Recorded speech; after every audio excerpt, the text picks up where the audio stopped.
Senhor, meus irmãos, é muito bom estar com os irmãos, pensando, ouvindo, aprendendo sobre um assunto tão importante para nós e que nos últimos tempos a gente tem ficado tão escasso de pensarmos nós enquanto pentecostais, né? Quero louvar a Deus pela vida do pastor Edvan, do presbítero Vicente. Deus continue abençoando o pastor Daniel também, os pastores que estão aqui. Eu tenho um desafio com os irmãos. Para mim é um desafio, porque a gente vai falar de assuntos que envolvem memória afetiva de muita gente aqui, né? E alguns dos assuntos, talvez alguns irmãos aqui lembrem de um pai, de um avô. E nossa intenção é ser muito cuidadoso para que a gente apresente um caminho que seja positivo e edificante para todos nós. Amém, meus irmãos? Mas é prazeroso porque estamos contando nossa história. Desde já eu quero deixar ciente para os irmãos que nós não vamos contar uma história da igreja. Isso aí você pode ver no livro, né? No livro da igreja você pode ver a história da igreja, tem os resumos nos documentos oficiais da igreja. A nossa intenção é buscar compreender, a partir dos documentos da igreja, a partir de algumas análises, como a identidade pentecostal se construiu. Nós precisaremos gastar um pouco de tempo no que tipo de igreja estava se propondo na década de 30 e na década de 40 pelos missionários norte-americanos. E aí a gente vai se basear em alguns documentos. A maioria desses documentos não estão em português, ainda estão em inglês, mas aí a gente vai tentar trabalhar com os irmãos para que os irmãos tenham clareza de uma construção, uma possível construção de identidade que a gente tem na nossa igreja. Amém, meus irmãos? Então, o slide, pessoal, pode deixar aí. Então, a proposta é essa, uma construção da identidade das CPI. Antes de tudo, eu queria que a gente pensasse um pouco essa questão conceitual, né? Identidade. Porque às vezes a gente perdemos a identidade. Temos que fazer isso porque é nossa identidade. E parece que a identidade denominacional é uma identidade estática, ali parada, não tem modificações, mas não é bem assim. A identidade, ao longo dos anos, ela tem mudanças, ela tem melhorias, ela tem situações que fazem com que questões que eram marcantes no início da igreja não são hoje mais. E aí, se for positivo ou não, você vai poder avaliar isso. Além da minha formação em teologia, minha formação também é em história, né? A gente tenta ser o mais cauteloso possível, mas dizem que historiadores são uma praga, né? Que estão ali para apresentar algumas questões, mas nem sempre apresentar juízo de valores, né? Então, minha intenção aqui não é apresentar juízo de valores. Apresentarei algumas questões sobre a nossa igreja nos Estados Unidos que talvez você saiba ou não saiba, e nossa intenção não é apresentar juízo de valor. Não é dizer se eles estão certos, se eles estão errados. Se for para apresentar juízo de valor, a gente apresenta para os neopentecostais, tá certo? O pastor falando aqui das ondas, eu até vou citar. Eu disse primeira onda, segunda onda, terceira onda. Ali depois já secou o mar já. Depois dos neopentecostais secou o mar, esquece onda, tem água mais não. Mas se for para brincar desse jeito. Mas nossa intenção não é apresentar juízo de valor sobre as questões da nossa igreja em si. Meu propósito não é esse. Quando a gente fala de denominacionalismo, é comum. Até tem um teórico chamado Pablo Deiros, ele vai fazer a história global do cristianismo.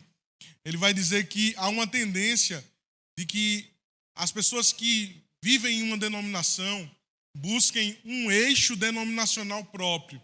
Eles interliguem a história da igreja, a história de sua denominação, e aí encontram um perfil. É como se encontrasse uma unidade integrada. O que acontece? A gente tem a tendência de acharmos que a perfeição da vida cristã está na conexão da nossa denominação, né? Então, isso é muito claro nos aspectos denominacionais e precisa ser para nós visto com muita cautela, porque o que somos hoje é fruto de herança, é fruto de outras heranças, de outras comunidades de fé, de outras tradições que geraram o que nós podemos pensar hoje como pentecostalismo. Quem está entendendo, diga amém. Então, quando a gente fala de identidade, a gente está falando de algo que está em movimento. No dicionário do movimento pentecostal, Israel de Araújo vai falar da identidade pentecostal no aspecto apenas de memória e tradição, que a identidade seria um conjunto de características próprias que definem as formas de pensar, agir, falar, comportar, trajar, hábitos, valores dos crentes e igrejas pentecostais. Essa identidade seria então sustentada por memória e tradição. Porém, a gente precisa ter muita clareza de que não basta apenas olhar para a nossa identidade do ponto de vista de tradição, do ponto de vista de memória. Nós precisaremos confrontar elas às Escrituras. E as Escrituras definirão se a nossa identidade, de fato, ela é compatível com o Evangelho. Amém, meus irmãos? Então, essa introdução eu queria dar aos irmãos para que os irmãos tivessem clareza. Porque aí podem ouvir assim, na década de 30 ou 40 acontecia tal coisa na igreja. E você voltar para a sua igreja dizendo, o pastor está errado, o pastor perdeu as raízes. Né? Então, a identidade ela tem movimento. Ela vem desenvolvendo em uma sequência. Quanto às fontes que nós usamos para essa palestra, elas se baseiam nos documentos oficiais e não oficiais. Quando eu digo não oficiais, são documentos que não estão catalogados nos escritórios gerais da igreja, principalmente no escritório geral nacional. Mas nós temos o acervo de atas, relatórios, boletins e jornais. Poucas pessoas sabem que havia um documento, era um jornal que os americanos eles se comunicavam com os Estados Unidos. A gente tem mais ou menos uns 40 anos de documentação, de comunicação deles, falando sobre a nossa igreja, a análise que eles faziam. Uma frase que o Chester Miller usa muito é uma comunidade com muita ausência de recursos, mas rica em milagres. Você percebe isso muito nos textos. Nós também fizemos uso das constituições históricas da igreja. A primeira constituição da igreja é de 49, que é igual à Constituição dos Estados Unidos. Nós temos também ela em inglês. E também fizemos uso da primeira declaração de fé, primeiro manual da nossa igreja nos Estados Unidos, que data de 1917. A igreja nos Estados Unidos ela surge em maio.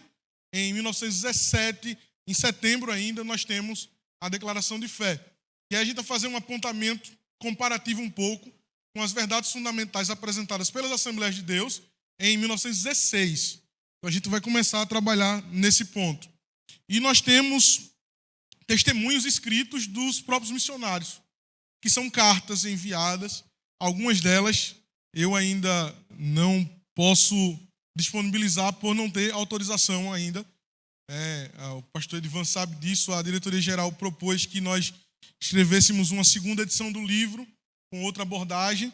Então, esses materiais são um pouco das fontes que nós temos para a elaboração desse segundo livro.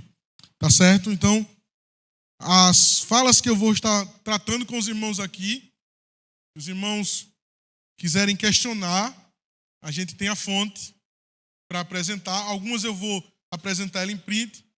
E se alguma coisa lhe estressar, você briga com o documento também, tá certo? Tem que deixar isso muito claro. Pode passar o slide, por gentileza. Eu coloquei essa foto proposital, mas não é uma foto que a gente tenha data específica. Você vê aí, pode voltar para lá. Mas é um batismo, Horace Ward lá na lateral, e um batismo acontecendo. Sabemos que é em Serra Talhada. Não sei se tem algum parente do pastor Daniel Dantas aqui. Se o senhor vê aí, o senhor avise. Né? Pode passar. E aí nós temos o fundador da nossa igreja nos Estados Unidos. Esse rapaz aí, o reverendo John Stroop, ele nasceu e foi criado em uma fazenda próxima à vila de Salt Solon, um pequeno distrito ali na região de Madison. em Ohio, nos Estados Unidos. Eu queria começar com ele, porque às vezes a gente tem a tendência de ver a imagem do reverendo John como uma imagem um pouco distante da nossa realidade. Eu não sei vocês, mas eu cresci vendo uma foto dele sentado em uma cadeira. Não sei se vocês já viram essa foto dele, ou essa. Temos poucos registros dele. E às vezes nós, na busca de uma biografia, queremos entender um pouco a realidade. A realidade do pastor John não é uma realidade tão bela como se pensa. A vida dele foi repleta de diversas situações. Ele não nasce em um lar protestante em si, no sentido de prática, de uma vida ativa. A sua mãe morre muito cedo, fruto de um parto complicado. O bebê também morre, quando ele tinha apenas 10 anos de idade. Seu pai era um fazendeiro com uma certa posse, fica ele e suas irmãs.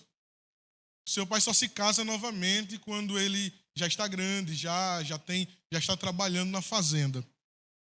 Esses dados são importantes porque nos lembra que pessoas não têm uma história perfeita e mesmo assim o Senhor usa para a sua glória e para o seu louvor.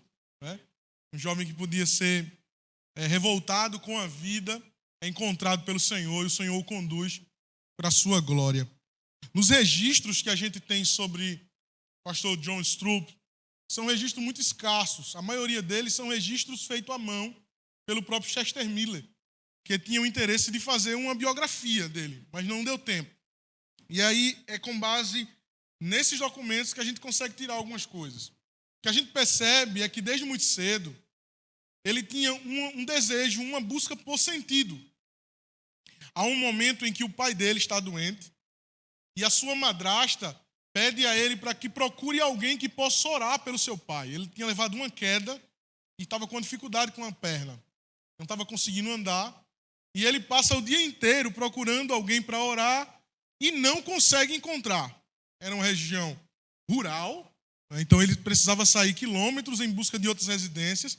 Batia em cada porta e não encontrava pessoas que pudessem orar pelo seu pai. Ele volta sem essa resposta. A madrasta, desesperada, tenta orar. O pai dele diz, fique calada, é melhor você calada, como se ela não soubesse orar. Não diz isso no texto, mas só diz assim que o pai dele preferiu que ela ficasse calada. A história conta que, mesmo esse episódio passando, depois o pai dele melhora, ele sempre ficava nessa preocupação, nessa busca por encontrar de fato alguém que pudesse orar por ele. Ele casa-se depois, o pai dele dá a ele uma parte da fazenda, ele trabalhando. E o processo de conversão dele começa numa situação bem inusitada. Ele tinha um cavalo que ele dá uma pisa. E não diz muito relato, mas a pisa deve ter sido muito violenta. Que ele cai no choro depois de ver o estrago que fez no cavalo. E ele começa desejando ser perdoado. Ele começa a falar à sua esposa que está arrependido e quer conversar com alguém. Eles ainda conseguem ir em um trabalho que acontecia metodista próximo à sua região. E tem um momento em que são chamadas pessoas para orar por elas e ele vai, mas não tem força. Mas isso está remoendo por dentro. Acontece uma situação posteriormente a essa, em uma sapataria. Jovens estão conversando sobre um acampamento que tem acontecido. Naquela época, o professor sabe melhor do que eu, havia campos que se concentravam pessoas para buscar ao Senhor, para buscar a santificação. Posteriormente, isso vai também para o pentecostalismo. E na sapataria, os jovens que tinham ido começaram a compartilhar como estava sendo bom, como foi, que experiência marcante eles tiveram. E ele ficou extremamente interessado. Chegou em sua casa, conversando com a esposa e querendo ver o que estava acontecendo. Veja que situação. Nós temos hoje uma igreja formada a partir da fundação com esse pastor, mas a história dele está marcada por jovens conversando numa sapataria e contando o que Deus estava fazendo na vida deles. Veja que coisa simples, mas ao mesmo tempo impactante no plano do Senhor. E aí ele vai para esse encontro E é nesse encontro que o Senhor, então, o encontra e há todo o processo de experiência de conversão dele. Ele sai de uma maneira tão impactado que ele vai até a sua esposa, fala de Jesus para ela, depois vai em direção à casa de seus pais.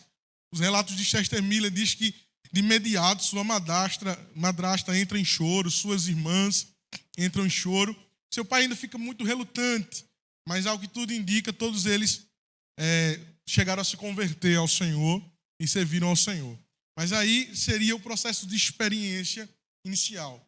Com o passar do tempo, por estar em uma igreja metodista, ele começa então a buscar a santificação. E aqui entra um pouco do que a nossa igreja então vai ter como base, que é a ênfase em uma santidade enquanto uma segunda bênção. O movimento Holiness ali, o movimento de santidade, crendo que após o Senhor nos alcançar, justificar e regenerar, haveria uma segunda bênção ao crente, que seria a santificação. E essa experiência, ela envolveria não apenas algo emocional, mas necessariamente forte convicção, desejo de servir mais ao Senhor, uma entrega total. Seria um pouco do que seria essa experiência de santificação. Pastor Bruno, talvez, que é aí de tradição wesleyana, tem mais contato ainda com essa trajetória, mas essa segunda bênção traria essa experiência e as pessoas precisavam buscar essa experiência, a santificação. Quem está entendendo, diga amém. Além dessa busca por convicção maior, por disposição ao serviço, eles também deveriam testemunhar dessa experiência. Então era comum em igrejas de movimento de santidade as pessoas testemunharem, declarando, mostrando que teve essa experiência de santificação. Então esse é o plano de fundo. O reverendo John Stroop vem de uma igreja de santidade. E pode passar, por favor.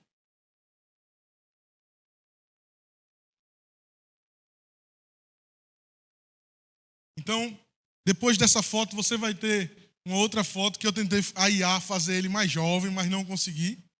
Seria tipo ele orando, né? Revelando essa etapa da vida dele, essa busca por experiências com Deus. É comum você perceber nos escritos de Chester Miller essa ênfase do reverendo John Stroop em ter experiências com Deus. Ele começa a pregar muito cedo, sem muito conhecimento, mas constantemente a sua fala estava envolvida nessa de buscar mais de Deus, de ter mais experiências com o Senhor, de se envolver mais com o Senhor. Nada muito anormal de sua época. Não ache que porque eu estou dizendo isso, ele é um ser mais iluminado. Não estou apresentando a quarta pessoa da Trindade para você. Não é sobre isso. Isso é a época dele, o cenário que realmente ele estava vivendo. Era um cenário onde os irmãos eram encorajados a terem experiências com o Senhor, a viverem novas fases de sua vida com Deus. Amém, meus irmãos? Então, com o passar do tempo, nós vamos ter, então, 2 anos após o momento da Azusa. Não vou entrar em detalhes, o professor já falou sobre a Rua Azusa e todo o seu impacto. Mas 2 anos depois, nós temos, então, o batismo no Espírito Santo do reverendo John Stroop. E ele começa a pregar, voltando aos vilarejos e contando dessa experiência. Mais uma vez, nada incomum à sua época. De diversas tradições, pessoas que eram batizadas com o Espírito Santo faziam o mesmo movimento. Eles voltavam inflamadas para seu contexto, para seu ambiente religioso, seu ambiente de fé, contando tudo o que tinha acontecido.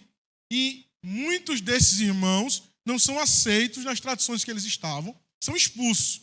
O reverendo John Stroop, ele tem, nesse momento que ele é batizado com o Espírito Santo, ele já era um presbítero metodista. E aí ele não tem as credenciais renovadas. E nesse contexto, ele se junta com alguns irmãos, algo também muito comum. Eu conversando com minha esposa sobre isso, ela se juntou, rebelde, Porque o nosso contexto é muito assim, né? O contexto, isso seria um anacronismo pensar nesse ponto. Eles foram expulsos, eles precisavam congregar, e aquele contexto ali de ajuntamento se forma, então, diversas igrejas pentecostais. E nós temos, então, em 1917, a fundação da Igreja de Cristo Pentecostal. Talvez, se fôssemos traduzir fielmente, a palavra seria Igreja Pentecostal de Cristo, né? Mas, para ficar mais semântico para nós, Igreja de Cristo Pentecostal. Me chamou a atenção que, desde o primeiro ano de fundação, já havia uma intenção de estabelecer que tipo de igreja estava se propondo. Os próprios rascunhos históricos da igreja nos Estados Unidos, eles se definem, nesse momento, como uma igreja pentecostal de santidade. É assim que se define nos principais documentos da igreja. Inclusive, se você for no site oficial da igreja nos Estados Unidos, você vai ver lá, no histórico deles, eles se definindo inicialmente como uma igreja pentecostal de santidade, que é uma igreja que vem diretamente do ramo Holiness, do ramo wesleyano. Diferencia-se um pouco da Assembleia de Deus, que a Assembleia de Deus vai beber também do modelo escandinavo, pietista, né? O professor falou um pouco sobre isso. Na prática, o movimento Holiness influenciou a Assembleia de Deus da mesma forma também que influenciou a nossa igreja. É porque quando a gente vai explicar, a gente tenta tornar mais didático. Mas na época não tinha uma coisa muito bem estruturada assim. Você não saía dizendo, eu vou aqui entrar na igreja pentecostal, porque aqui é um ramo Holiness. Não, vou aqui porque aqui tem uma influência escandinava. Não, isso somos nós, posteriormente, que fazemos isso. No geral, há algumas tendências teológicas, algumas influências teológicas vão estar presentes nessa igreja de 1917, nossa igreja, que declara algumas diferenças com a igreja que tinha uma influência escandinava. Algumas pequenas diferenças. Quando nós pegamos a declaração de fé da nossa igreja de 1917 nos Estados Unidos, e nós colocamos a Declaração de Verdades Fundamentais da Assembleia de Deus de 1916, nós entendemos algumas diferenças. Claro, são contextos totalmente diferentes. A Declaração de 1916, ela é uma resposta a um problema unicista que estava acontecendo no contexto da Assembleia de Deus e tudo mais, mas a nossa declaração, ela aponta o tipo de governo que a nossa igreja seguiria, aponta o que nós entenderíamos sobre ordenança, e aí aponta o batismo como uma terceira bênção. E aí é uma das diferenças que a gente vai ter com a Assembleia de Deus também. Enquanto a Assembleia de Deus vê duas bênçãos, salvação, regeneração ali, junto com a santificação, e depois a segunda bênção seria o batismo. A nossa igreja, desde a sua raiz, crê a salvação, depois a segunda bênção, a santificação, e a terceira bênção, o batismo no Espírito Santo. Quem está entendendo, diga amém. Pode passar.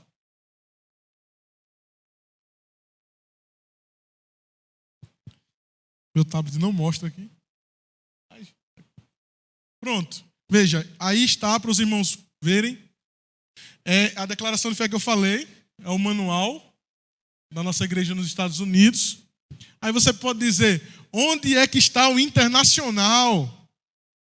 Tiraram, foi? Porque alguém poderia dizer, estão tirando o nome da igreja, né? Tiraram aqui? Não, a gente poderia até dizer que sim, né? O internacional foi depois de uma fusão, em 1976. Mas nós não éramos mais colônia deles. Tá certo? Então você tem aqui a data de 29 de setembro de 1917. Esse é o final do manual. Eu tenho ele na íntegra. É um manual que vai tanto apresentar as doutrinas como o modo de governo. E no modo de governo nós teremos uma segunda diferença aí com a Igreja Assembleia de Deus, que seria o nosso modelo, infelizmente, começa com uma pegada episcopal. né? A centralidade do bispo por causa da influência metodista, né? Então, enquanto a Assembleia de Deus começaria ali com um congregacionalismo ali adaptado, nós começamos com um governo episcopal um pouco moderado, mas havia uma centralidade muito grande no bispo, né? Inicialmente ali um bispo, e nós temos uma estrutura ministerial um pouco diferente da nossa, né? Nós temos ali, inicialmente, eles pensam na ideia de, na igreja, ter presbíteros. O bispo era aquele que substituía a ausência de qualquer presbítero. Se um presbítero saísse da igreja, então o bispo assumia o trabalho, ele fazia também remoções. Tínhamos os diáconos. Temos uma coisa, lembra que eu disse que identidade não é perfeita? Uma tal de profetisas nessa época. Eles davam espaço para mulheres que profetizavam no nome do Senhor. E quando eu estou falando que dava espaço para mulheres, não estou falando que isso é o problema, viu, irmãos? É só curioso para nós, o termo não era uma função ministerial, ela não entra como função ministerial, mas entra como uma atividade de respeito dentro daquela igreja ali. Graças a Deus, poucos anos depois, isso é modificado. As mulheres continuam com espaço, mas não precisam ser chamadas de profetisa. Até hoje é assim, né? Tem algumas que às vezes, até homem também, que tem aquela história da lapada do anjo. Você sabe como é a ideia da lapada do anjo? Eu não submeto a homem. Aí ela é troncha assim, né? Tem por aqui tem não, né? Paraíba tem não. Então, mas esse termo depois, ele é retirado, depois de alguns anos. O próprio governo da igreja, ele é mudado em pouco tempo. Em pouco tempo, a igreja dos Estados Unidos, ela migra do modelo episcopal para um modelo congregacional. E é justamente o modelo congregacional que vai chegar ao Brasil. Veja, tudo isso que eu estou falando não é da nossa igreja aqui. Eu estou falando de uma igreja que está começando em 1917, que ainda está se adaptando à sua realidade. Quando nós vamos chegar aqui, já é a década de 30 já. Então a igreja já tem caminhado já um período bom. Inclusive, o reverendo John Stroop já está morto quando a igreja chega aqui. Certo? Ele não deu um abraço em Horace Ward, um beijo no rosto, dizendo, vá lá e faça um trabalho. Ele já estava morto, já estava com o Senhor na glória. Então, o que nós temos aqui é o início dessa igreja. Então, os irmãos conseguem entender as diferenças que vão se constituindo na igreja até aqui? E aí, nós temos uma ênfase muito grande nesse manual, a experiência de santificação. Constantemente. Isso vai caminhar pela igreja até hoje. Pode não ser muito ensinado nas nossas igrejas a santificação como uma segunda bênção, mas isso está muito presente nos nossos documentos oficiais, até hoje. Essa estrutura dessa igreja de santidade, ela atravessou os 80 anos e permanece conosco. E aí, pode passar o slide. Nós vamos seguir com vocês aqui. Eu vou tentar apresentar algumas coisas a vocês. E a pergunta que eu me fiz, quando eu comecei a estudar a história da igreja, foi que tipo de igreja é plantada no sertão pernambucano a partir da década de 30. Me questionei sobre isso. Eu estudo a história da nossa igreja desde a época da faculdade. Terminei a faculdade em 2015 e sempre tentando fazer uso dos documentos oficiais, de atas, né? Já dizem por aí que eu gosto de vasculhar as atas, né? De vez em quando eu encontro uma coisa que é perigosa ali, rapaz, ninguém sabia disso. E aí ficam dizendo que vão arrumar uma bala para mim, mas faz tempo que eu gosto de procurar, de vasculhar esses documentos. E aí a gente se fez essa pergunta: que igreja era essa na década de 30, no sertão pernambucano? Que proposta de igreja pentecostal existia ali? Então, historicamente, se seguir a ideia das ondas do Paul Freston, nós estaríamos dentro do pentecostalismo clássico. Eu sou daquela turma que questiona o Paul Freston e seus métodos, né? A questão de talvez a gente precisar de uma nova forma de avaliação, mas didaticamente, de fato, ela segue um caminho muito positivo. Pode passar, por gentileza. E o primeiro ponto que a gente precisa ter sobre a nossa igreja, que é plantada no Brasil, é esse aí. É uma igreja pentecostal de governo congregacional. Esse é o primeiro ponto. A igreja que é plantada na década de 30 pelo missionário Horace Ward era uma igreja de governo congregacional. E esse governo se perdura por diversos anos. O documento que você tem aí em cima não é um documento da década de 30, mas é um documento da Constituição de 49. Esse documento é igual à Constituição da nossa igreja nos Estados Unidos. E é assim que é adotado desde a chegada deles.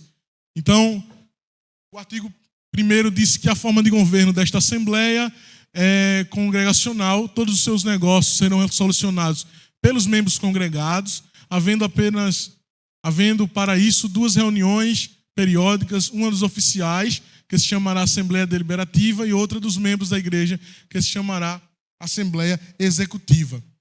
Obviamente, se você for ter em mente um modelo congregacional de outras denominações, você vai dizer, mas isso talvez não seja tão congregacional feito tal igreja. Irmãos, nós estamos em um período histórico onde está havendo adaptações, mas a própria igreja se define dessa maneira como um governo congregacional. Então, somos uma igreja pentecostal de santidade na década de 30, no sertão pernambucano, e somos uma igreja de governo congregacional. Pode passar. Aqui tem uma coisa que eu preciso que você avalie comigo com muito cuidado. Posso ir para cá, né? Terrível para a câmera, né? Mas, veja bem, eu coloco aqui uma igreja pentecostal de santidade. Isso é um documento enviado pelos missionários em 1956. E aí eu estou ampliando o tempo, porque eu quero mostrar aos irmãos que por muitos anos a igreja permanece unida no ponto de vista de identidade. Isso não é só da década de 30, de 40, esse documento é de 1956. E se você for observar, existem alguns campos aqui, a igreja já está dividida em campos. Nós temos Arco Verde, Caruaru, Cortês, Recife, Paulo Afonso, Alagoas, Rio, São Paulo. E aí nós temos ali nas laterais as características. Quem aqui é obreiro, ministro, já viu algo parecido na sua convenção, né? Aquele documento que você diz que é chato. Então, vem daí esse protótipo. Os que têm alguma noção do inglês vão perceber, nessa parte aqui onde tem o 89, nessa linha, ali está o item sobre pessoas que tiveram a experiência de santificação. Nesse item aqui, embaixo, 81, são aqueles que foram batizados com o Espírito Santo. E nesse item aqui, que tem os 794, são aqueles que se converteram. Isso é de 1956. O que nós temos aqui? Em 1956, a igreja continua fazendo essa diferença da segunda bênção e da terceira bênção. Só que, como eu disse que historiador às vezes parece uma praga, eu fiz essa mesma pergunta. E aí, a pergunta dele foi: como é que sabia que a pessoa foi santificada e que ela foi batizada? Qual era a diferença? Eu fiz essa mesma pergunta na pesquisa. E eu vou chegar nessa resposta. Mas eu queria que você observasse um pouco comigo. Vamos fazer uma análise de dados aqui. Nessa parte aqui do 89, subindo, você tem ali pessoas santificadas e do lado pessoas batizadas com o Espírito Santo. Quem está entendendo aí? Amém? Aí veja, Arco Verde, quantas pessoas foram santificadas? Quantas pessoas foram batizadas? Mesma coisa. Aí vai Caruaru, quantas pessoas foram santificadas? E quantas pessoas batizadas? Aí mudou. Cortês, quantas pessoas santificadas? Quantas pessoas batizadas? Recife, quantas pessoas? Quantas pessoas batizadas? Paulo Afonso, quantos batizados? Alagoas, um santificado e ninguém batizado. Me chamou a atenção, curiosamente, eu me perguntei o seguinte: por que em Arco Verde e Recife é o mesmo número de santificado e batizado? Curioso do jeito que eu sou, eu agora fui me preocupar para saber quem era o pastor dessas igrejas. Porque eu acho que tinha um dedinho aí do pastor. Desde essa época já mexiam no relatório, né? Deus é mais. Não grave cortes depois, viu? E aí eu queria que você passasse esse slide, por favor. Entre os documentos... Não, passa para cá. Não, pode ser. Vá, siga. Isso aqui é um boletim de 1954. Antes do nosso herói da fé existia um boletim pentecostal que eram relatos dos campos que se enviavam para os pastores para saber o que estava acontecendo. Eu tive uma nostalgia nesse momento, porque em alguns desses boletins dizia assim: 7 pessoas se salvaram em Amaragi. E eu me lembrava que meu avô estava envolvido no processo, né? Então foi uma nostalgia no processo. E aqui nós temos 1954, 9 de abril, Campo de Caruaru. Pastor deste campo, irmão Russell Fru, agora está trabalhando mais com saúde melhor. Graças a Deus. Em Caruaru, no mês de março, 6 pessoas entregaram-se a Jesus, 6 foram santificadas e 4 foram batizadas com o Espírito Santo. Você percebe aí que há uma diferença, não tem? Eles dizem 6 santificadas e 4 batizadas. Mas quem é o pastor daí? O seu Fru. É um americano. Certo? Vamos passar. Campo de Arco Verde, que é aquele que mexeu nos pauzinhos lá do relatório. Isso não pode ir para fora, não. O irmão Manuel Miguel já está residindo em Paulo Afonso, tomando conta daquela zona que atualmente pertence ao Campo de Arco Verde. Recebemos notícias enviadas por ele que lutas têm sido passadas, mas também o Senhor tem abençoado. Em Petrolândia, 2 pessoas aceitaram Jesus, 5 crentes foram santificados e batizados com o Espírito Santo. Aí eu disse: olha, não é uma questão só de ser semântica não, viu? A mesma quantidade de batizados com o Espírito Santo é a quantidade de pessoas santificadas. Pode passar. E aí eu encontrei isso. O Espírito Santo de Deus só pode ter me levado a encontrar esse pedaço de papel que mostra o endereço dos pastores.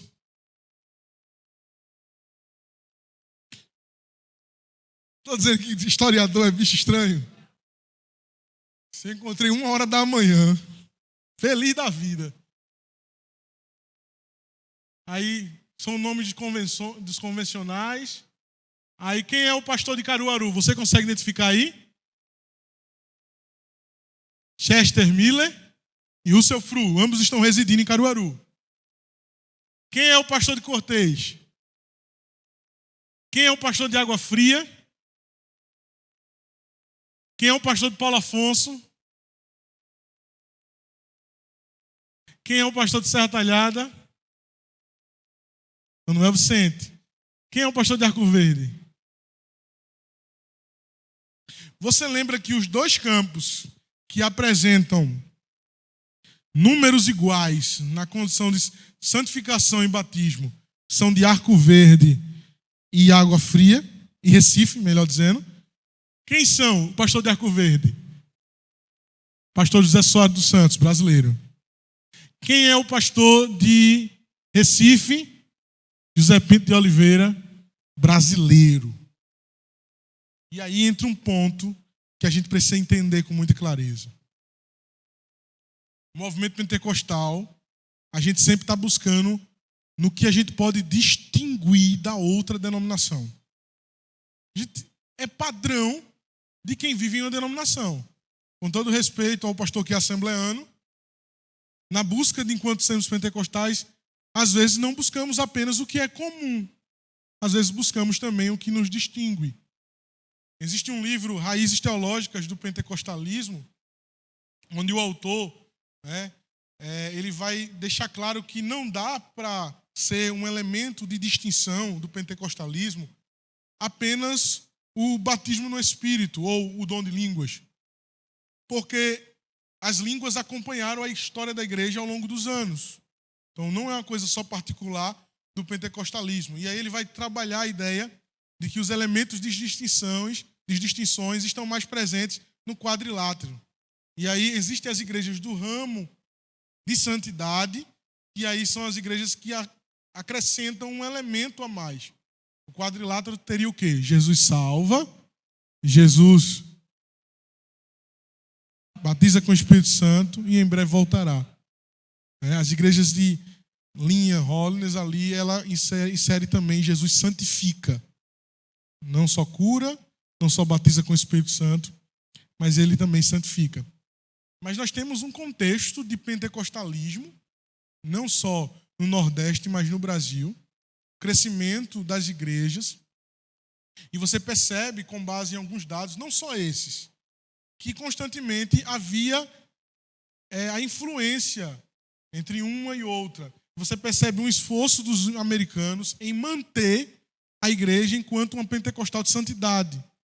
Mas você percebe já que na formação ministerial de alguns pastores, isso não está tão claro, essa separação da experiência de santidade e da experiência de batismo no Espírito Santo. O que é que acontece? Até hoje, esse problema meio que existe. Você concorda comigo? Quando você se converteu, alguém disse a você que antes de você ser batizado, você tem que ter uma experiência de santificação. Que na maioria das vezes é o quê? Se converteu, agora vai buscar o batismo no Espírito Santo. Não é assim? E isso talvez seja pela estrutura de itens comuns entre a igreja. O pastor perguntou o que diferenciava, na época, ter a experiência de santificação e ter a experiência do batismo no Espírito. Desde a declaração de fé da nossa igreja nos Estados Unidos, em 1917, há uma forte ênfase a uma vida contrária ao que seria o mundanismo.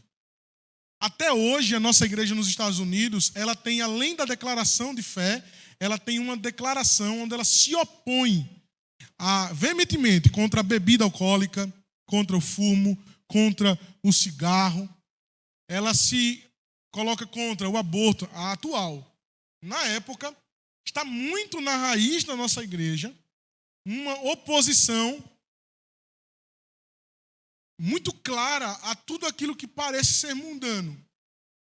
Em 1949, você vai ver, por exemplo, que dentro do regimento interno está lá dizendo que será disciplinado da igreja aqueles que forem ao cinema, aqueles que participarem de qualquer tipo de divertimento mundano.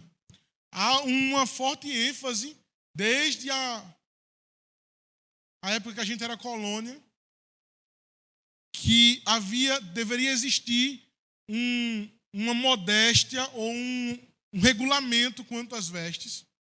Conversando esses dias com o reverendo Clyde Hills, que é uma das memórias vivas da igreja Metrópole, e você vai perceber que ele diz assim, quando a igreja ela tem a fusão nos Estados Unidos com uma outra denominação, ela perde um pouco esse perfil de santidade e perde essa ênfase ao mundanismo, porque a igreja que ela se funde é uma igreja assembleana. Então, alguns pastores dos Estados Unidos rompem a ideia da experiência da santidade e seguem mais a linha da santidade progressiva, constantemente. Então, quando a gente vai olhar para a nossa igreja aqui, a experiência de santificação na nossa igreja no Brasil, ela estava ligada àquele crente que se convertia e se convertia com vícios, cigarro, bebida, né? Muitas vezes se vestia de modo inconveniente à igreja da época. E aí esse irmão, em alguns dias de crente, ele testificava o abandono dos vícios, o abandono da vida mundana, no contexto de sua época. E isso era uma forma de testificar essa experiência de santificação. Deus estava purificando aquele irmão. Entendido essa pergunta? Então essa era a diferenciação. Enquanto a santificação era a transformação do Espírito no crente, introduzindo ele, acomodando ele à vida de membresia. Enquanto o batismo seria o impulso para essa missão, para esse testemunho. Pode passar. Aqui nós temos o que a igreja definia por suas reuniões, os seus cultos. Né? Então, voltamos aqui. A igreja, desde 49, ela deixa muito claro isso. Deveria haver reuniões públicas para a pregação do evangelho, reuniões públicas para estudo bíblico, reuniões públicas para a pregação de instrução sobre a vida espiritual dos crentes, reuniões só de membros da igreja e outros crentes ou interessados. Faziam reuniões só dos membros da igreja para testemunhos e confissões dos crentes. Isso aqui é o que eu queria chamar a atenção. Havia ajuntamentos que a igreja fazia, onde os crentes deveriam buscar ao Senhor, arrepender-se de suas falhas e confessar, às vezes até falha para outros irmãos. Irmãos que chegavam, por exemplo, há relatos de irmãos que chegam diante da igreja, de irmãos, eu pequei dessa maneira, eu falhei diante do Senhor. E antes de você entrar em qualquer aspecto jurídico da coisa, eu queria que você entendesse a base discipuladora que está se formando nesse contexto.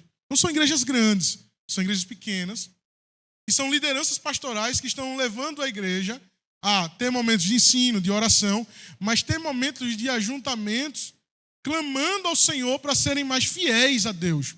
Isso é um elemento do ramo Holiness, das igrejas pentecostais de santidade, que eram encontros para a busca de santificação. Busca para ser um crente melhor, um crente mais santo diante do Senhor. E aí nós temos esse esboço das atividades da igreja desde o início. Pode passar. Eu botei entre aspas para ninguém jogar pedra em mim antes. Nós temos aqui, nesse início, uma igreja com ministérios ativos. Coloco ministérios em aspas, porque eu não quero ser anacrônico, ou seja, pegar um conceito de uma época e lançar no outro. Mas uso esse conceito para você entender melhor o que eu estou falando. Pode passar. Eu sei que quando se fala de Ajovep, a gente lembra de quem, irmãos? Água fria, não é? Mas havia movimentos de juventudes que aconteceram na igreja antes disso. Não tão estruturados como a Ajovep.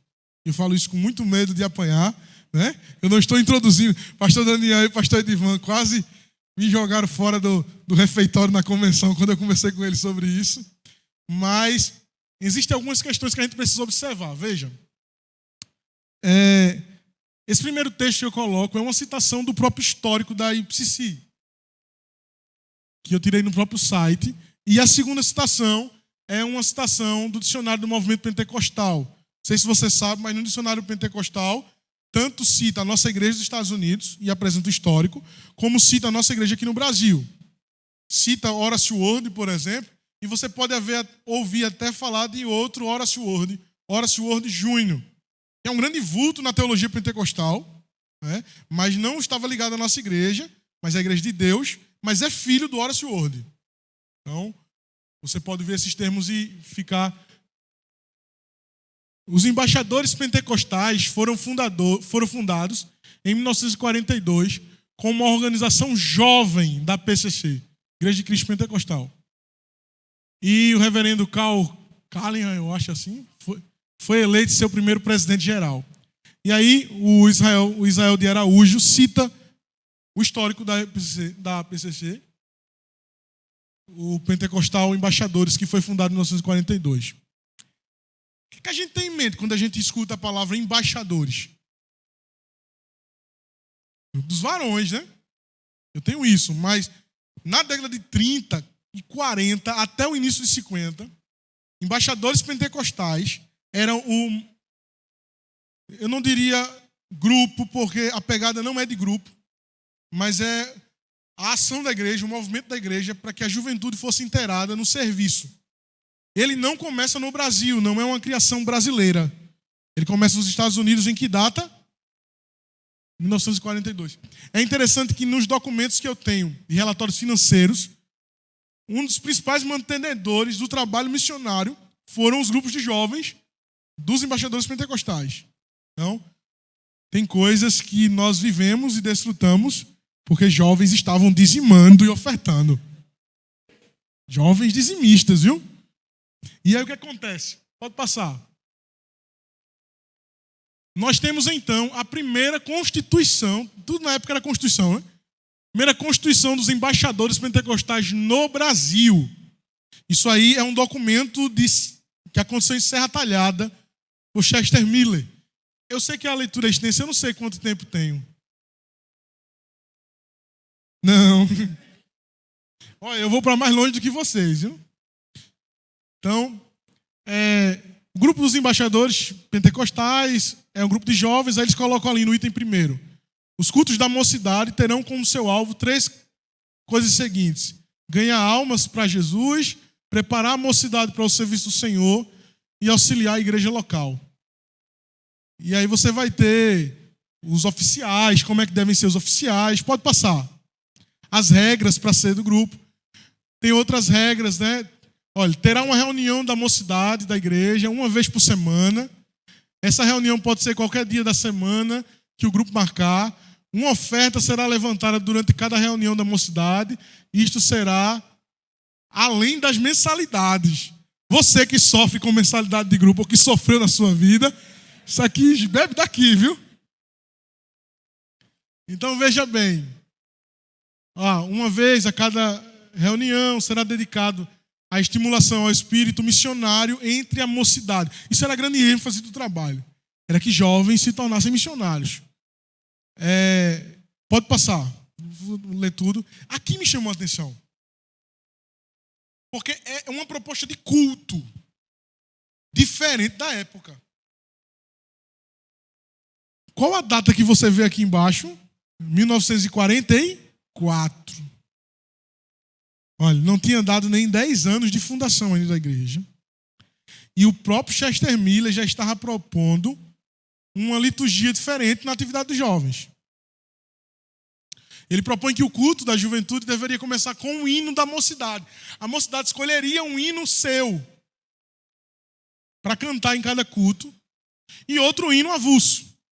Depois teria a leitura da palavra pelo presidente ou por alguém escolhido. Hinos especiais, se tiverem. Um discurso ou pregação.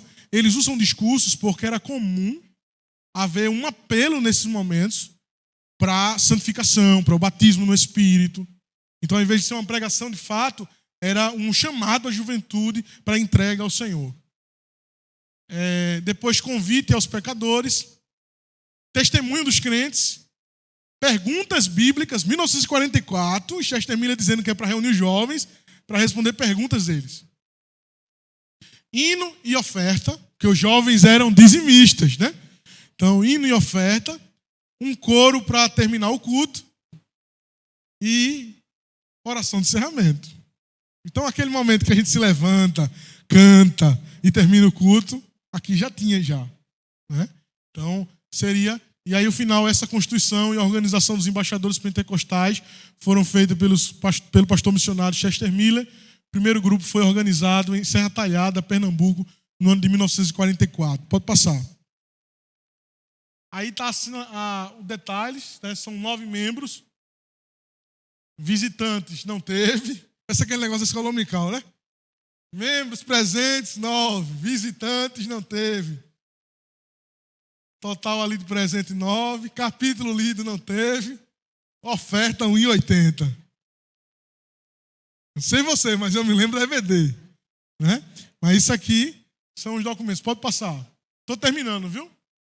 Aqui é mais um daqueles documentos. Mas aqui já é ele se reportando aos Estados Unidos sobre como está desenvolvendo os embaixadores pentecostais, o grupo de jovens na igreja. E aí nós temos grupo de jovens, 32 jovens em Petrolândia, 23 em Serra Talhada, 5 em Pau de Ferro, 16 ali, Arco Verde tem 11, Santa Clara tem 18, Floresta não tem registro ali, totais de 104 jovens envolvidos na pregação. Há um detalhe aqui interessante. Há um jornal, esse jornal que era enviado para lá, que o Chester Miller diz o seguinte, enviando para a igreja dos Estados Unidos, em inglês. Ele diz, eu aprendi com Horace Ward que a gente tem que ir, tem que evangelizar. Chega na rua e faz barulho. Os jovens estão fazendo uso de novas tecnologias. Compraram um tal de megafone. Aí Chester Miller diz assim, que coisa linda aconteceu em Pesqueira. Veio gente de tudo que era canto, porque ouvia de longe o barulho do culto. Isso era promovido pela juventude. A juventude da época estava ali trabalhando e movimentando a igreja. Pode passar. Nós temos aqui o trabalho de mulheres. A SAF pede onde, irmãos? Água fria, né? Mas já ouviram aquele termo auxiliadoras? Então, as sociedades auxiliadoras, não sociedade, não era usado, mas as senhoras auxiliadoras. Eu acho que na tradução poderia até ser mulheres auxiliadoras. Era um termo usado na igreja dos Estados Unidos e os missionários tentam implementar. E há um relato aqui que eu não vou ler, que é as mulheres em Arco Verde fazendo roupas de crochê para ajudar na construção da igreja. Então, elas trabalhavam, por isso que eram auxiliadoras, porque ela tanto trabalhava no auxílio do trabalho da igreja, mas também em outras atividades. E eu não preciso entrar em detalhes, porque você sabe a participação da SAF, o que é desde o início. Mas isso é a igreja, década de 40. Pode passar. E aí nós temos então a CPI entre as ondas. Não é aquele hino, ó, por que duvidar? Não é sobre isso. É as ondas de Paul Freston, que o pastor falou anteriormente. Como é que a igreja desenvolveu nessas ondas? Lembra que em 1950 ela tem um perfil. A partir de 1950, a igreja pentecostal, as igrejas pentecostais, algumas delas tomam outra postura. E em 1970, aí o negócio, as águas começam a ruir. Mas aí, eu quero lembrar uma coisa para vocês. Essas datas é um recurso didático nosso. Alguns elementos, não todos, mas alguns elementos da igreja a partir de 1950 são usados por igrejas de pentecostalismo clássico, como o uso de rádios, o uso de tendas. E nós vamos ter um processo da igreja, da nossa igreja, migrando para essas situações. Não todas. Inclusive, há jornais de pastores dos Estados Unidos lutando contra esse movimento. E há pastores no Brasil contrário a essa modernização. Era o rádio. Mas os missionários, principalmente o Horace Ward e o Chester Miller, eram os grandes defensores da abertura da igreja para os rádios. Nós temos uma igreja, eu não vou entrar nos textos porque demoraria muito, mas registros, por exemplo, da abertura de Santo André. Santo André ela é aberta através do serviço de rádio. Nós tínhamos um missionário inglês, que o nome eu não lembro agora, está por aqui. Não, esse não. Ernest Green estava à frente do rádio, né? Mas era outro missionário que ele financiava o trabalho de rádio de nossa igreja, que circulava em 7 estados, a partir de Santo André. E nós temos uma forte influência da igreja, a partir de Horace Ward, com a questão das tendas. E ele faz textos elogiando, pedindo para que os pastores usem a estratégia de montar tendas. Ele até usa o seguinte, ele diz, olha, a tenda custou tanto, e o que é isso para a gente? A gente gasta mais do que isso e não ganha essas almas. Ele faz esse jogo. O que você percebe é uma igreja, desde os seus primórdios, querendo avançar. E tentando usar de todos os recursos possíveis para que o evangelho possa ser alcançado. Tem o movimento da juventude, o movimento das mulheres. Há uma preocupação desde, historicamente falando, documentado, né?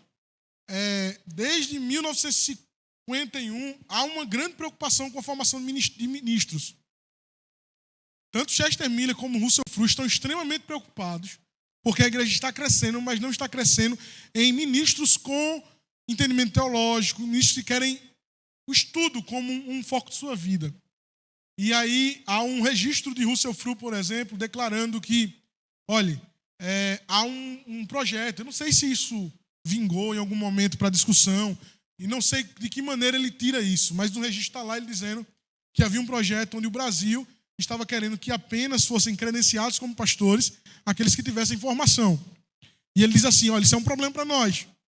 Ou nós caminhamos logo para uma formação teológica, ou nós vamos ficar quem? Desde a década de 50, há diversos registros de Russell Frost militando em favor de formações teológicas num país. E a nossa igreja, ele até diz assim, que se é para ter força, que tenhamos força na missão e que tenhamos força na formação de seminários e de seminaristas. Isso na década de 50.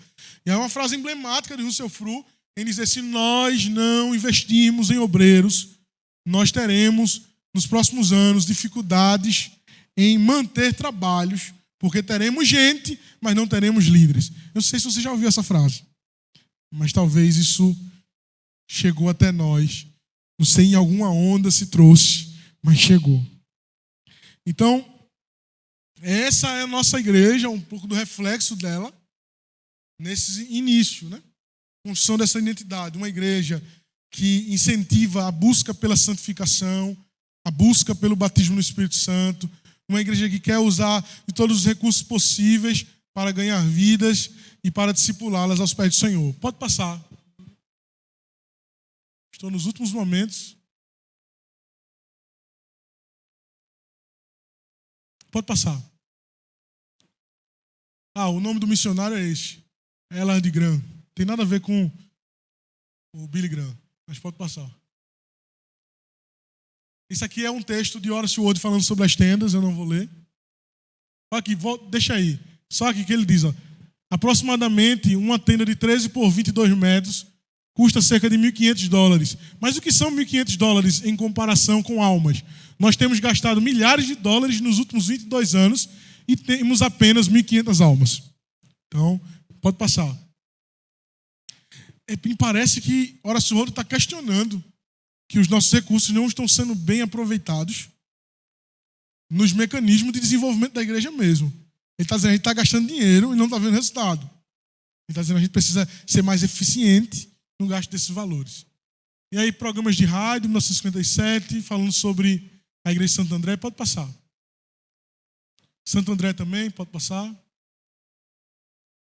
E eu concluo apresentando alguns elementos que existem hoje, né, no nosso credo atual. Cremos na santificação como segunda e definitiva obra da graça, recebida pela fé no sangue de Jesus Cristo, como experiência instantânea que se consolida pela palavra de Deus e pelo Espírito Santo. E aí alguns usam a expressão aqui, instantânea, que se consolida, para dizer que ela cresce progressivamente. E aí segue.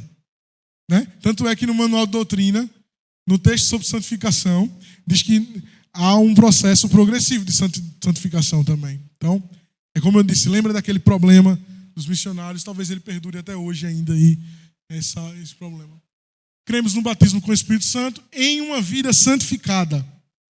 Porque aqui eles estão tratando sobre experiência. Hoje a gente vê o credo no inário e não entende o que eles estão fazendo. Eles estão falando sobre experiência. Cremos em um batismo com o Espírito Santo, mas cremos também em uma vida santificada. E cremos também que aquele que vai ser batizado precisa ter vida santa. Porque a ideia nos documentos da igreja é o seguinte: você foi batizado com o Espírito Santo, a evidência inicial é as línguas, mas você precisa continuar com o santo amor, com a santa devoção e com o santo serviço. E aí, por exemplo, a Assembleia de Deus na declaração de fé vai direcionar para os frutos, né, que a continuação seja os frutos. No nosso caso, nós direcionamos para que seja um santo amor, um santo serviço, uma santa devoção, e não relaciona aí os frutos em si, embora que estejam todos juntos no processo. Pode passar. Isso aí é o manual de doutrina. O batismo com o Espírito Santo é uma experiência posterior à conversão e à santificação. E, portanto, a terceira obra da graça. O manual de doutrina atualizado da nossa igreja. Pode passar só para ver se tem mais. Não tem mais não. Acabou, não foi? Pronto. Deus abençoe os irmãos. Espero que possa ter lhe ajudado a entender um pouco nossa igreja.